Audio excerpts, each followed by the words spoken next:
Muy bien, el día de hoy vamos a hablar sobre dos temas muy importantes que son la introducción a la planificación escolar y la introducción al currículum de los niveles de educación básica. El primer tema, con su resultado de aprendizaje, tenemos reconocer los planes y programas curriculares macro, meso y micro para la educación general básica. El segundo, dominar los contenidos de enseñanza del currículum vigente y los contenidos temáticos para los subniveles medio superior de educación general básica y bachillerato general unificado. Dentro de lo que es el primer tema, introducción a la planificación escolar, tenemos el subtema generalidades de la planificación escolar con su definición, característica e importancia. Las generalidades de la planificación. Primero, ¿qué es la planificación o qué planificar? Es el proceso metódico diseñado para obtener un objetivo determinado. La planeación o planificación es necesaria en todos los ámbitos de la vida humana, lo personal, lo laboral, lo social y en todo tipo de organización, en especial en el ámbito educativo. Ahora, la planificación educativa. ¿Qué organización racional y sistemática de actividades y proyectos a desarrollar, asignado adecuadamente los recursos existentes para lograr los objetivos específicos de lo que quiere lograr el docente con sus estudiantes? En lo que se refiere a las características, eh, vamos a hablar específicamente de lo que es la planificación dentro del currículum o cómo se puede realizar la planificación tomando en cuenta el currículum. Para ello, tenemos lo que es educación general básica preparatoria, elemental, media, superior y bachillerato general unificado que se encuentran como parte microcurricular dentro del currículum. Ahora, dentro del currículum también encontramos los elementos básicos. ¿Qué son los elementos básicos? Son aquellas preguntas esenciales que nosotros nos hacemos al momento de impartir nuestra clase. Por ejemplo, ¿qué vamos a enseñar? ¿Cómo vamos a enseñar? ¿Cuándo enseñar? ¿Qué, cómo y cuándo evaluar? Proseguimos. ¿Qué hay que enseñar? El docente estructura su contenido y va llevando un orden jerárquico de lo que va a hacer. Va a trabajar con las psicomotrices de autonomía y de equilibrio personal, de relación e interpersonal, de interacción social, que eso en lo que se refiere a qué enseñar. Pues todo esto se encuentra dentro del currículum integrador. Ahora, ¿cómo hay que enseñar? Para ello se debe tener una secuencia y un temporizador. Desde qué punto hasta qué punto se va a enseñar. Asimismo, tenemos lo que son los principios metódicos dentro de cómo lo vamos a hacer y hay que tener muy en cuenta las agrupaciones, el tiempo que se va a llevar el docente, los espacios en que va a enseñar y los materiales que va a utilizar. La siguiente es ¿cuándo hay que enseñar? Pues bien, de acuerdo con las peculiaridades de los educandos, estableciendo las pautas y los momentos adecuados de progresión del proceso de enseñanza-aprendizaje, el docente tiene que tener establecido una organización esquematizada donde muestre cada uno de los pasos a seguir, donde demuestre qué es lo que está enseñando y cómo se va a llevar a cabo. ¿Qué, cómo, cuándo evaluar? Pues bien, ¿será posible que se evalúe antes de conocer algún tema? Primero, permite analizar de cierta manera medir los avances de los estudiantes mediante las clases. Además de esto, se deben obtener y tener en cuenta los estilos de cada uno de los estudiantes al momento de aprender, recordando así que no todos los estudiantes aprenden de una misma manera. Entonces, para ello, los docentes tienen que buscar esa estrategia metodológica para poder enseñarles y para poder evaluarles más que todo, porque lo que el docente quiere es saber cómo su alumno aprende y si en verdad ha llegado a aquel conocimiento que él ha impartido. En lo que respecta a, vamos a ver un ejemplo de qué hay que enseñar, cómo hay que enseñar, cuándo hay que enseñar, qué, cómo, cuándo evaluar. Para ello hemos tomado como ejemplo ciencias naturales. Si bien es cierto, las ciencias naturales nos habla de lo que son plantas, animales y un sinnúmero de cosas. Y vamos a tratar ahorita de trabajar con lo que es básica elemental. Dentro del primer bloque hablaremos sobre los seres vivos y su ambiente y el tema específico será importancia de la flora y la fauna. ¿Qué enseñar? Vamos a explorar y a comprender los ciclos de vida y las características esenciales de las plantas y los animales para establecer semejanzas y diferencias.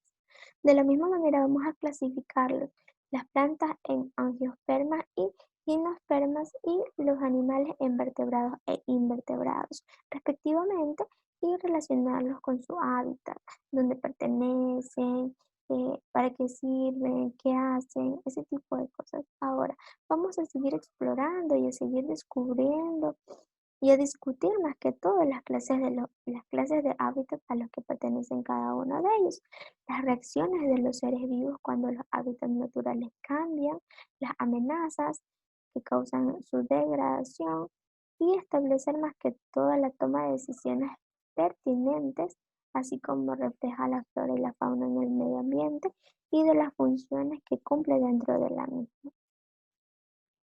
¿Cuándo hay que enseñar? Esto también lo encontramos dentro de lo que es el currículum integrador.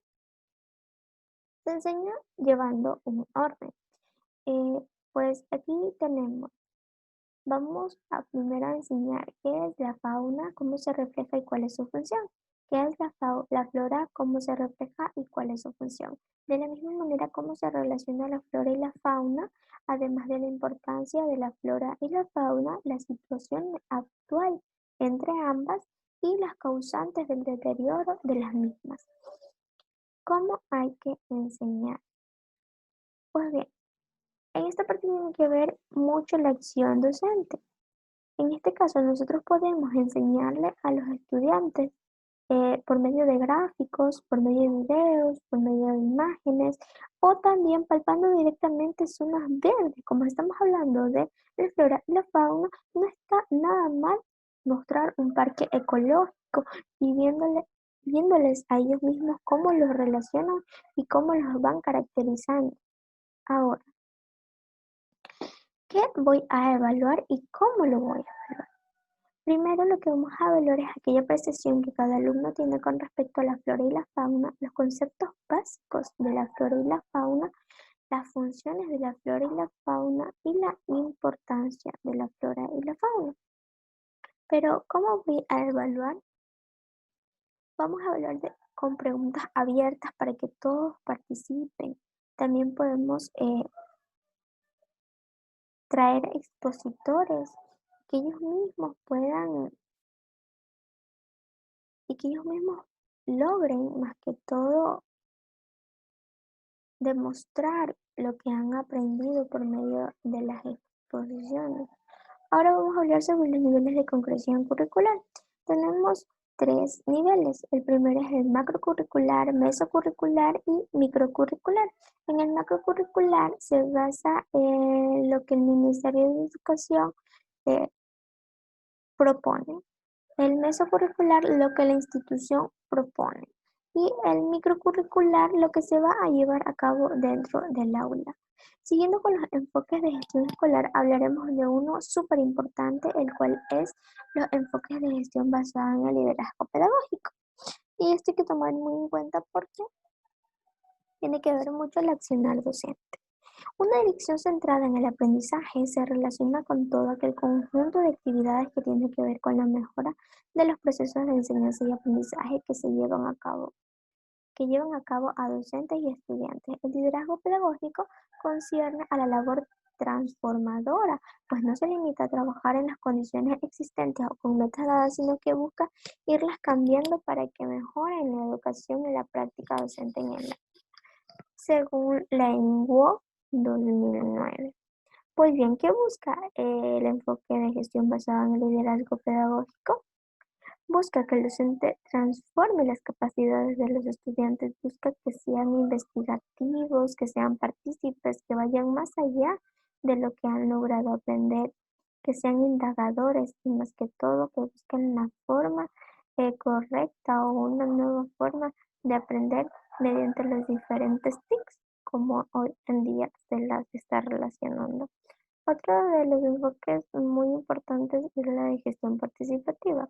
Un aspecto importante de esta configuración de la gestión escolar es lo concerniente a los sujetos, la relación que se da con el reconocimiento de la participación de los actores educativos en el proceso de gestión y que se trate de contemplarlas no como elementos pasivos que deben ser administrados o manejados, sino como personas individuales autónomas con voluntad, poder y acción. Este tema tiene que ver mucho con los actores que conforman la comunidad educativa, el director, los maestros, el personal de apoyo, los padres de familia y los estudiantes. Pero, ¿cuál es su fin? Su fin es que cada uno de ellos cumpla con sus funciones por voluntad, porque lo quieren hacer, no, más no por compromiso, por convicción, sino deben ser cooperativos y más que todo que se lleva un proceso de gestión participativa porque se tomaría en cuenta cada uno de los pensamientos críticos de los que conforman la comunidad educativa. Seguimos con el enfoque transformacional. La puesta en la reforma de la escuela implica transformar la gestión que desarrollan los directivos. Este tema del enfoque transformacional se basa en el docente y los implementos necesarios que va a utilizar para enseñar a sus alumnos, eh, lo que conlleva a recrear y a crear una nueva forma de hacer la escuela, una manera creativa, que los niños estén en un lugar lúdico, un ambiente totalmente alegre y positivo para que se logre un objetivo. El enfoque basado en los procesos. Si bien es cierto, la palabra clave aquí es procesos. La gestión basada en los procesos supone revisar constantemente el trabajo realizado de todas las áreas de u organismos de la institución educativa. En este caso, hablaremos sobre cuáles son el desempeño que brinda el servicio educativo y que nos va a mostrar un estado de calidad totalmente manejable y organizado dentro del área educativa. El proceso de la planificación educativa. La planificación y la organización son procesos no evadibles o fijos que hacen posible la satisfactoria de un buen trabajo planificación. ¿Qué hacer? ¿Cómo hacerlo? Por ello, la planificación y organización se relacionan entre sí, logrando objetivos y acciones respectivamente para así obtener una mejor, una mejor calidad de niños que logran aprender mediante sus capacidades. Las características fundamentales de la planificación. Una de las que más me llamó la atención es que es integral, sistemática y se relaciona con todos los elementos de manera sistemática e interdependiente. Y otra muy importante es facilitadora, dado que prepara un conjunto de decisiones que deben ser aprobadas, ejecutadas por los sectores implicados. Además de esto, es dinámica puesto que no termina con el establecimiento de un plan, sino que supone un reajuste constante de los medios y fines. En este caso no se puede cambiar, sino es que se puede reajustar en forma a cómo van cambiando las cosas en el ámbito educativo y conforme a cómo van aprendiendo los estudiantes. Seguimos con las etapas de planificación. Pues existen ciertas etapas o pasos en la secuencia siguiente. Primero vamos a diagnosticar, a pronosticar. Vamos a hacer un análisis de alternativas de qué es lo que se va a usar o cómo se lo va a hacer. Luego nos planteamos los objetivos y las metas De eso programamos el plan ya concreto y correcto y ya viene la ejecución de cómo lo vamos a poner en práctica. Luego un control que vamos a llevar. Dentro de la planificación tenemos lo que son los temas de clases. ¿Qué tanto tiempo nos vamos a llevar dando o impartiendo aquella clase y cómo lo vamos a evaluar? Luego de eso, hablaremos de otro tema también sumamente importante como es la introducción al currículum de los niveles de educación básica. Tenemos un tema a abordar muy importante que son las consideraciones legales en torno al currículum.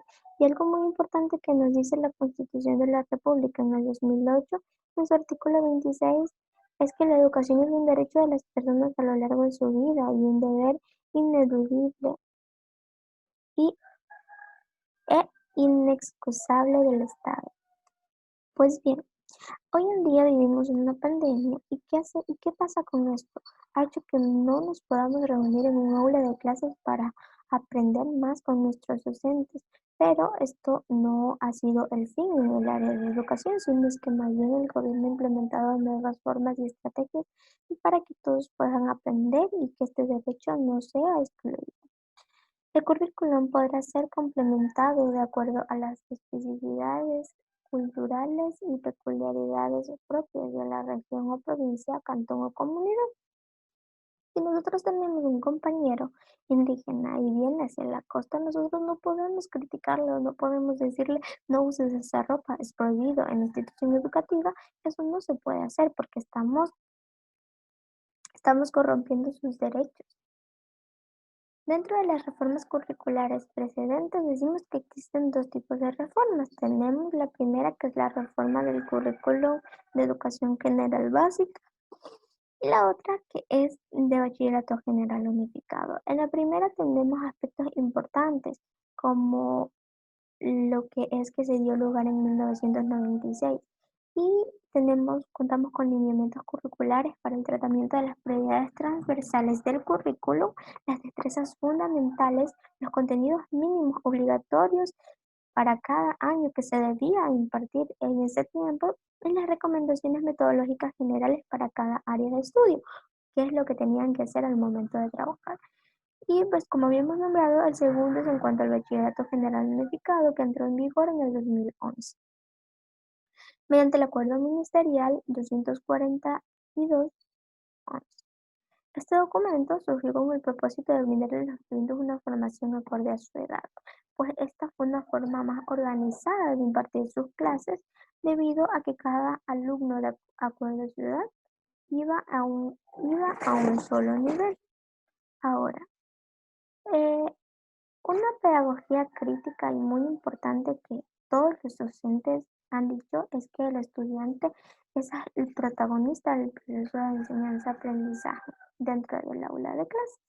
Pues bien, los docentes enseñan y asimismo de esa manera aprenden de los estudiantes. Es aquel que interactúa con el docente, es aquel que da sus ideas más que todo. Es un actor fundamental de acuerdo con esta pedagogía crítica. Ahora, los referentes del ajuste curricular. Los currículos para la educación general básica y el bachillerato general unificado que presentan a continuación plantean un ajuste a partir de la formación proporcionada por docentes del país. Pues la educación general básica entró en vigor en 2010, como se mencionó anteriormente. El currículum organizado por áreas de conocimiento, tanto para el de educación general básica como para bachillerato general unificado, los estudiantes avanzan hacia ese perfil de salida y así logran desarrollar aprendizajes de las siguientes áreas de conocimiento, que son las más fundamentales y las más básicas. Entre ellas tenemos lengua y literatura, matemáticas, ciencias naturales, ciencias sociales, lengua extranjera, educación física y educación cultural y artística. Estas áreas se subdesarrollan de la siguiente forma. Lengua y literatura Sigue así hasta bachillerato general unificado, lengua extranjera, pues cambia inglés, matemáticas, sigue siendo matemáticas, ciencias naturales, simplemente vemos un cambio en bachillerato general unificado, nos encontramos con química, biología y física. En ciencias sociales, en bachillerato general unificado, nos encontramos con historia, filosofía y educación para la ciudadanía. La educación física sigue normal, la educación cultural y artística sigue igual, e interdisciplinar, que eso sí cambia en lo que es bachillerato general unificado. A continuación mostraremos algo con respecto a los referentes del ajuste curricular de un área específica, que en este caso hemos tomado como ejemplo ciencias sociales.